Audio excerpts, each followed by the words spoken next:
Father took his son camping, and a few days later, they returned home with an unusual keepsake, a live wolf cub. What happened next is incredible. When Jack first organized a weekend camping trip for his son Mason, he never expected they would end up bringing home a wild animal. But Mason bonded very quickly with the wolf cub. You see, the pair went hiking into the woods.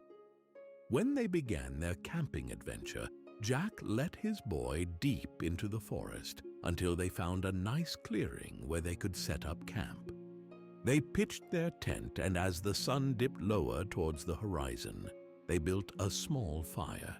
Mason watched the sunset, sitting by the warmth of the fire, while Jack roasted some hot dogs for their dinner. As the moon and stars came out shining in the night sky, Mason and Jack told stories and talked about life's big questions. Mason got so enraptured in the conversation that he forgot all about his dinner. He placed his plate with the hot dog by his feet with the intent to eat it later. First Jack, then Mason, spotted a small animal fleeing the clearing, hot dog hanging ostentatiously from its mouth. They shared a chuckle together. Mason said he was happy to share food with the creatures in need. Jack put the fire out, and they went to bed. The pair awoke early in the morning. The warmth of the sun was heating the tent up like an oven. Jack wanted to stay camped in the same spot, but he realized some reconnaissance might be necessary to make sure they were safe from being attacked by wolves. They spent the greater part of their day trekking around the forest, looking for evidence of a pack of wolves or tracks from larger beasts. Oddly, they found nothing. They returned to their campground, feeling reasonably assured of their safety once again. The father and son built a fire, and they started cooking beans for their dinner. It did not take long for the fire to attract the wolf cub right back to the clearing. This time, Jack and Mason were on the lookout, and they quickly spotted the young wolf by the edge of the clearing. Mason begged his dad to cook up their leftover hot dogs to feed the wolf. Eventually, Jack gave in and cooked the meat. The wolf slowly crept closer and closer. Jack handed Mason the hot dogs. Mason first placed one on the ground like he had the night before. The wolf inched towards them until it was close enough to snatch the food away. It fled back to the cover of the trees to eat. Mason went to the edge of the clearing and sat. He extended another hot dog out for the wolf, and to Jack's dismay, the wolf began moving towards his son. Jack almost called out to Mason to ask him to be careful when the wolf gently took the hot dog right out of Mason's hand. Mason went back to the fire to get the last hot dog. He sat there coaxing the wolf to come to them. It took almost an hour for the wolf to come sit by the fire. When it did finally settle next to Mason, it was rewarded with the last hot dog. Mason sat next to the wolf, and it eventually laid its head upon his lap. Seeing Mason light up like never before, Jack decided to encourage the situation. He asked his son if he would like to sleep outside in the moonlight with his new friend. Mason nodded fervently. The three slept by the fire that night. Mason and the wolf cuddled throughout the night, but unfortunately morning came, and the father and son duo had to pack up and return home. When they collected their belongings, the wolf cubs sat and watched. They began their hike back to the car, and the wolf followed from a few yards behind. They walked for miles, and the little wolf kept following. Finally, they got back to their vehicle. Jack was ready to go when Mason yelled, "Wait!"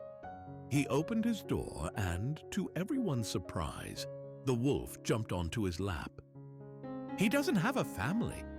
Maybe we are meant to be his family," Mason said with intuition beyond his years. Nervously, Jack obliged, and they brought the animal home. For a few wonderful years, the wolf lived with Jack and Mason. They named him Timber, a tongue-in-cheek reference to where he was found. Mason grew up with the wolf, learning how to care for another and the benefits of companionship. So he was understandably heartbroken when Jack explains that the wolf had grown into the fearsome predator that he was meant to be. It was time to release Timber back to his home environment. Logically, Mason knew that his father was right, but he was still incredibly sad to lose his best friend. He was sadder still when a few days later, Timber escaped and ran away. Mason had wished to bring him back to the forest where he was found. He'd wanted to give treats and give the wolf a proper farewell. Jack saw the pain in his kid, and the following day returned home with a surprise. He got Mason a pet dog. Jack explained that the dog could stay for his home life and wouldn't have to leave when she reached maturity. Mason immediately went to the kitchen and cooked up some hot dogs. He cut up a hot dog and put it in a doggy dish for the pup. The pup had no interest in the food and refused to eat it. Mason felt like this was a sign that they were not kindred spirits. The dog could not fill the void left by Timber. Mason was now a teenager trying to manage his grief. He organized a camping trip with his friends. Mason was familiar with the forest where Jack often took him, so he brought some friends out there to show them the beautiful woods. They set up camp, made a fire, and most of the group began drinking and celebrating their time together. Mason, however, didn't feel like drinking, so he opted to go for a walk instead. Armed with a flashlight and some trail mix, he set out into the woods.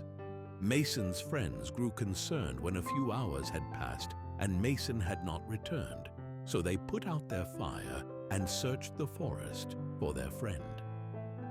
It took another hour for them to locate Mason. He was standing frozen in the middle of a small clearing, being circled by a pack of 4 wolves. Mason's friends started panicking, thinking about how they needed to free their dear friend from these predators. But Mason appeared to be cool as a cucumber. In a low, calm voice, he told the group, "It's all right. I've been here before." The group watched in dismay as the wolves circled closer and closer around Mason. Mason wondered if the wolves could hear his heart pounding in his chest or the blood roaring in his ears. He wasn't sure of the proper way to behave around fully grown wolves, so he did what worked with Timber in the past. He shook the trail mix out of his bag onto the forest floor. 3 wolves stopped to sniff the food, but quickly regained focus on Mason. The 4th wolf examined the food and bent down to eat some. Interesting, Mason thought. He squatted down to make eye contact with the wolf, and he was blown away by what he saw. Mason fell back, dazed. His friends were deeply concerned when they saw the 3 wolves pull their lips back and display their teeth. Mason was about to be attacked, sitting as he was in the circle of wolves. But then, the 4th wolf growled deeply, and the other 3 backed off. The wolf yipped and howled at its pack until they eventually stalked away back into the trees. The clearing was eerily quiet as everyone was in shock about what had just happened. Did this wild wolf really just save Mason's life?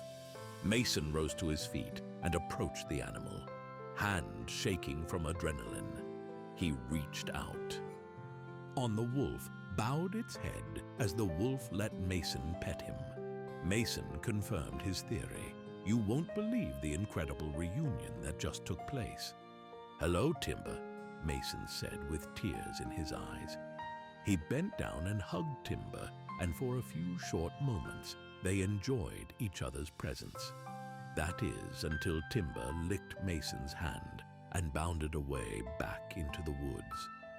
You see, even though Mason was now a teen, Timber just saw his pack surrounding the little boy who had been his best friend for a long time, and there was no way he would let anything happen to him.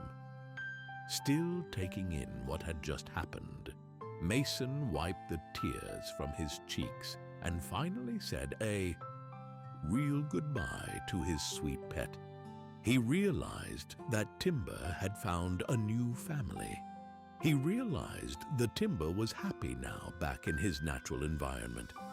Lastly, as Mason's friends surrounded him in a group hug, he realized that he too had found a new family.